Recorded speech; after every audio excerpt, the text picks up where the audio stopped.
નમસ્કાર, આપ જોઈ રહ્યા છો ન્યૂઝ ફોર ઇન્ડિયા અને આપની સાથે હું છું અંશીની. વાત કરીએ ગુજરાતના મહાનગર અમદાવાદની. ગુજરાતનું વેગ વનતું વાત કરીએ તો વિકાસવંતું ગુજરાત સમગ્ર દુનિયામાં નામથી જાણવા લાગ્યું છે. ત્યારે દેશમાં ગુજરાતના બે એવા નેતા કે અત્યારે ડંકો વગાડી રહ્યા છે. ત્યારે એક રાજનીતિના ચાણક્ય કહેવાતા અમિતભાઈ શાહના સંસદ વિસ્તાર ગણાતો વેજલપુર વિસ્તારના અનેક સ્થાનિક ધારાસભ્ય અમિત ઠાકરના વેજલપુર વિધાનસભા વિસ્તારમાં જાણે વિકાસના નામે મીંડું હોય તેવું દેખાઈ રહ્યું છે. મક્તમપુરા વિસ્તારમાં આવેલ ફતેહવાડ વિસ્તારમાં આવેલી નાની કેનાલમાં ખૂબ જ જર્જરિત હાલતમાં જોવા મળી છે. ત્યારે તેમાં વહેતું સાબરમતી નદીમાં છોડવામાં આવતું પાણી ખૂબ જ ફોર્સ સાથે વહેતું હોવાથી તેની દિવાલો પણ તૂટવા જેવી સ્થિતિમાં છે. ત્યારે સ્થાનિક કોર્પોરેટર જુબેર ખાન પઠાણે પણ કોર્પોરેશનમાં વારંવાર રજૂઆત કરવા છતાં તંત્રને ધ્યાન લેતું નથી તેવું દેખાઈ રહ્યું છે. જો આ બ્રિજ ઉપર ટ્રાફિકની સમસ્યા પણ જોવા મળતી હોત તો આ નાનો બ્રિજ ભારે વાહનો પસાર થઈ જાત અને નાના મોટા વાહનો પણ પાસ થઈ રહ્યા હોત. ત્યારે આ કેનાલ પર ના તો કોઈ જાતની સુરક્ષા છે કે ના તો આજુબાજુ કોઈ બેરિંગ લગાવવામાં આવે છે. ત્યારે અવારનવાર આ કેનાલમાં નાના બાળકો પણ રમતી વખતે અકસ્માતના ભોગ બન્યા છે. ત્યારે આ બ્રિજને બનાવવા માટે અનેક વખત બજેટ પાસ કરવામાં આવ્યું છે. ત્યારે આવનારા સમયમાં શું પરિસ્થિતિ થશે તે ન્યૂઝ ફોર ઇન્ડિયાની ટીમ તમને જણાવતી રહેશે. આ મુદ્દે અત્યારે આ સમગ્ર માહિતી અંગે સ્થાનિક કોર્પોરેટર જુબેર ખાન શું કહી રહ્યા છે, આવો સાંભળીએ મારા સહયોગી સાથે યશ નાયકનો ગ્રાઉન્ડ રિપોર્ટ. सबका साथ सबका विकास આ સૂત્ર સાર્થક કર્યું હતું ભારતીય જનતા પાર્ટી દ્વારા અને નરેન્દ્ર મોદી દ્વારા સબકા સાથ સબકા વિકાસના અંતર્ગત આજે અમદાવાદની વિસ્તારની અંદર જે વેજલપુર વિસ્તાર છે ત્યાં આજે આપણે આવ્યા છીએ. વિકાસ તો થયો છે ગુજરાતનો, સાથે સાથે અમદાવાદનો પણ થયો છે અને હવે પ્રધાનમંત્રી બન્યા બાદ ભારતનો વિકાસ પણ થવા જઈ રહ્યો છે. પણ વિકાસની વાતો કરતા આપણે અત્યારે અમદાવાદના વેજલપુર વિસ્તારમાં આવ્યા છીએ. પણ વિકાસ થયો છે કે નહીં તે સાચી હકીકત જાણવા માટે આવ્યા છીએ. મારી પાછળ જે દ્રશ્યો જોઈ શકો છો તે કેનાલના છે. આ કેનાલની અંદર લોખંડના સળિયા દેખાઈ રહ્યા છે. એટલા જર્જરિત હાલતમાં બ્રિજ, નાનો બ્રિજ છે પણ એટલો જર્જરિત હાલત થઈ ગઈ છે બ્રિજની કે ના પૂછો વાત. આ દિવાલ જે છે આખી તે પણ તેની અંદર તિરાડો દેખાઈ રહી છે. ત્યારે અહીંયાના સ્થાનિક ધારાસભ્ય કેટલાય વખતથી ચૂંટાઈને આવતા હોય છે, કોર્પોરેટરો ચૂંટાઈને આવતા હોય છે, વારંવાર ઉપર સુધી રજૂઆત કરી છે પણ કોઈ સાંભળવા વાળું તૈયાર નથી. અહીંયા કહેવામાં આવ્યું છે સ્થાનિકો દ્વારા કે અહીંયા નાના બાળકો પણ આવતા હોય છે, રમવા માટે આવતા હોય છે. ત્યારે અહીંયા પગ લપસી જવાથી ઘણા બધા બનાવો પણ બન્યા છે, એક્સિડન્ટ પણ બન્યા છે. અને આ કેનાલ જે સીધી છે જાય છે તે ધોળકા સુધી જાય છે તેવું સ્થાનિક લોકોનું કહેવું છે. કારણ કે જે બાળકો ઘણી વખત મૃત્યુ પણ પામ્યા છે. ત્યારે આ એ લોકો બાળકોની લાશ અગાઉ ધોળકા સુધી પહોંચી હતી. ત્યારે અહીંયા કોઈ રેલિંગ પણ નથી. અહીંયા તમે જોઈ શકો છો કે આ કેમેરામેનને હું સામેના દ્રશ્ય બતાવીશ કે કોઈ રેલિંગ બનાવવામાં નથી આવી. ત્યારે અત્યારે હાલમાં આ બ્રિજની હાલત એટલી ગંદી થઈ ગઈ છે, જેટલી જર્જરિત હાલત થઈ ગઈ છે કે કોઈ ધ્યાન પણ નથી આપતું. કારણ કે મોટા વ્હીકલો તમે જોઈ શકો છો કે મોટા વ્હીકલો પણ કેટલા વખત આવતા હોય છે અને કેટલા વ્હીકલો પાસ થઈ રહ્યા છે.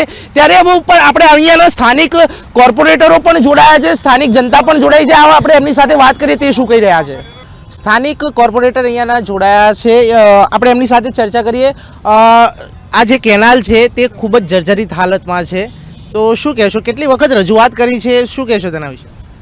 કેનાલ જર્જરિત હાલતમાં ઘણા સમયથી છે.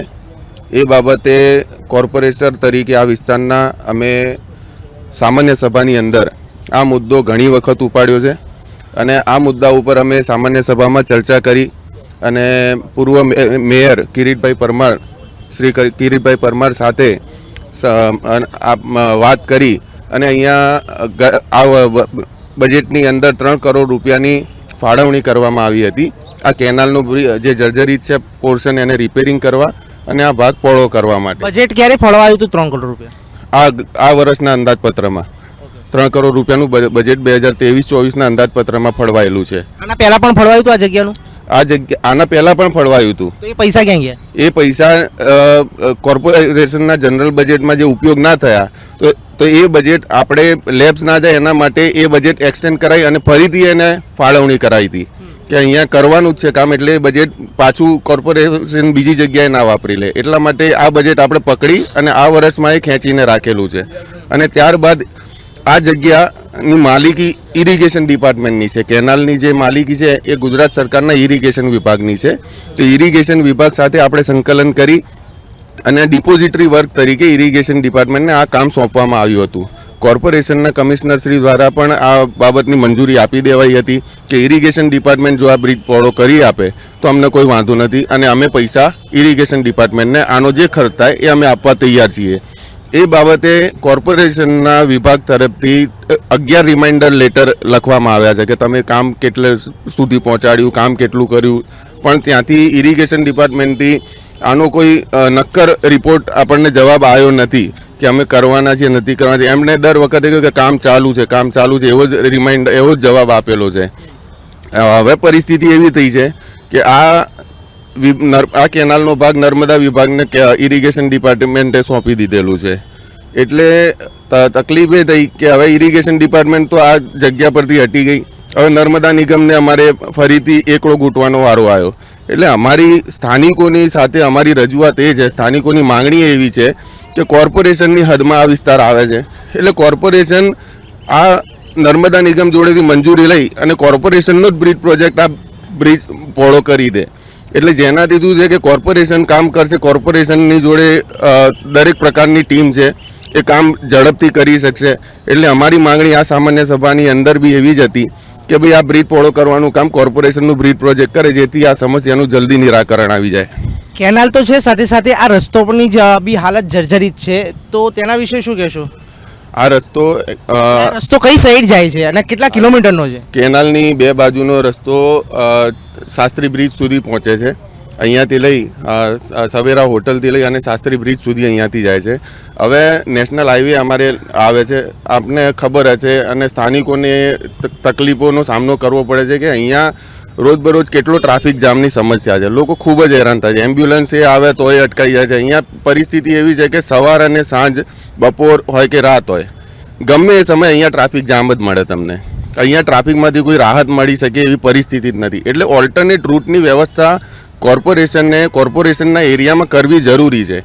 એટલે અમારી માંગણી એવી છે કે કોર્પોરેશન જે રીતે વટવાની અંદર ડેવલપમેન્ટ કર્યું કેનાલની બંને તરફ, એ રીતે અહીંયા પણ કોર્પોરેશન બંને તરફ આ રોડ અહીંયાથી લઈ અને શાસ્ત્રી બ્રિજ સુધી ડેવલપ કરી નાખે તો આ અહીંયાના સ્થાનિક રહીશો અવર જવર માટે ઓલ્ટરનેટ આ રોડ ઉપયોગ કરી શકે. એમને નેશનલ હાઈવે 3 જવું ના પડે. અહીંયાથી જ આ રસ્તાનો ઉપયોગ થઈ જાય અને જાહેર અવર જવરમાં ખૂબ જ આસાની થઈ જાય. અમે રહીએ છીએ તો અંબર ટાવર, અહીંયા સોશિયલ વર્કર તરીકે કામ કરીએ છીએ પબ્લિક સેવા માટે. જે પણ છે 3 વર્ષથી અહીંયાનું ગાઈએ છીએ કે આ રસ્તો પહોળો કરો કેનાલનું. 3 વર્ષની મીડિયામાં આપ્યું છે, છતાંય કોઈ ગવર્મેન્ટ, કોઈ સિંચાઈ વિભાગ કે કોઈ ધ્યાન આપતું નથી. અધિકારીઓ કોઈ જોવા પણ નથી આવતો. કોઈ નહીં જોવા. આ ઝુબેરભાઈએ પણ મહેનત કરી છે આમાં ખૂબ. પણ અમે એ જ માંગણી છે કે આ કેનલ તમે જર્જરિત છે, આના ફોટો અમે પાડીને ઘણા વર્ષો 3 વર્ષ થઈ ગયા. 3 વર્ષથી બધા મીડિયામાં આપ્યા છે, કોર્પોરેશનમાં આપ્યા છે, છતાંય આ જૂની કેનલ આ તમે પોડી નહીં જ કરી શકતા. કે જે નહીં થાય તો નવી કેનલ બનાવી દો. જે કેમ નહીં થાય એ ના કહે છે ને. કેમ ઝુબેરભાઈ, આપ તો કોર્પોરેટર છો, તમે દરેક જનતાના મુદ્દા ઉઠાવો છો, ત્યારે જનતાએ તમને ખૂબ પ્રેમ કરે છે, આટલા વોટ આપો છે, બરાબર, તમારા ઉપર ભરોસો છે, તમે વારંવાર રજૂઆત પણ કરી છે, બજેટ પણ ફાળવવામાં આવ્યું છે, તો કેમ ના પાડે છે? ક્યાં અટકાઈ છે તમે એ તો પૂછો. જે અટકવાનો પ્રશ્ન ઉપસ્થિત થયો એમાં એવું બનેલું છે કે કોર્પોરેશને જે તે વખતે એવું જવાબ આપેલો અમને બ્રિજ પ્રોજેક્ટ દ્વારા, કોર્પોરેશનના બ્રિજ પ્રોજેક્ટ દ્વારા, સિટી એન્જિનિયર દ્વારા અમને એવું કીધું કે આ ભાગ કેનાલની આ તરફનો ભાગ ટીપી એરિયા છે અને કેનાલની બીજી તરફનો ભાગ છે એ નોન ટીપી વિસ્તાર છે. એટલે અમારે કોર્પોરેશનને બ્રિજ ડેવલપ કરવું હોય તો બંને તરફ ટીપી એરિયા અમારે જોઈએ એવો અમને જવાબ આપ્યો. એટલે કે તમે મહેનત કરી અને સિંચાઈ વિભાગ દ્વારા જો આ કામ થતું હોય તો અમે સિંચાઈ વિભાગને પૈસા આપવા તૈયાર છીએ. સિંચાઈ વિભાગ અહીંયા બનાવી આપે તો અમે ડિપોઝિટરી વર્ક તરીકે સિંચાઈ વિભાગ જોડે કામ કરવા તૈયાર છીએ. એટલે પછી અમે સિંચાઈ વિભાગનો સંપર્ક કરી અને આ કામ એમને ડિપોઝિટરી વર્ક તરીકે કરવા માટે તૈયાર કર્યા. પરંતુ આ કામ હજી સુધી અટકેલું જ પડ્યું છે. કાગળ ઉપર ફરે છે, આટલે પહોંચ્યું, પણ હકીકતમાં અહીંયા સ્થળ ઉપર કોઈ કામગીરી દેખાઈ આવતી નથી. શું કહેશો આપ જે કહી રહ્યા હતા રસ્તાની અને કેનાલની સમસ્યા, શું માંગ છે છેલ્લે? માંગ એ છે કે આપણે કેનલ મોટી થાય છે, કેનલ મોટી કરાવો, બીજી કેનલ બનાવો. આ સવેરાની સામે જગ્યા છે, એવું નથી કે જગ્યા નથી, ઘણી જગ્યા છે. ત્યાં ટીપી પણ પડે. ટીપી કહે છે કે ટીવીમાં નોન ટીપી છે, તો ટીપીમાં તો પાડી શકો છો. ને કેનાલની પાછળ ઓછામાં ઓછા 2 લાખ પબ્લિક છે ત્યાં. એટલે તમે જોઈ શકો છો ટ્રાફિક અત્યારે ખોટો ઓછો થઈ ગયું છે ટ્રાફિક. પણ અહીંયા 108 પણ નહીં નીકળી શકતી.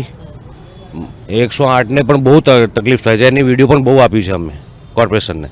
ને પહેલી વસ્તુ કેનલ મોટી કરે, કા બે કેનલ બનાવી આપે, અને છેક વિશાલા જે શાસ્ત્રી બ્રિજથી માંડીને નરીમનપુરા સુધી અમને રસ્તો કરી આપે. આ તમે જોઈ શકો છો, આ તો છેક ટીપી ગટર લાઇનને આપી જ છે. આ છેક વિશાલા આ રોડ નીકળી શકે છે.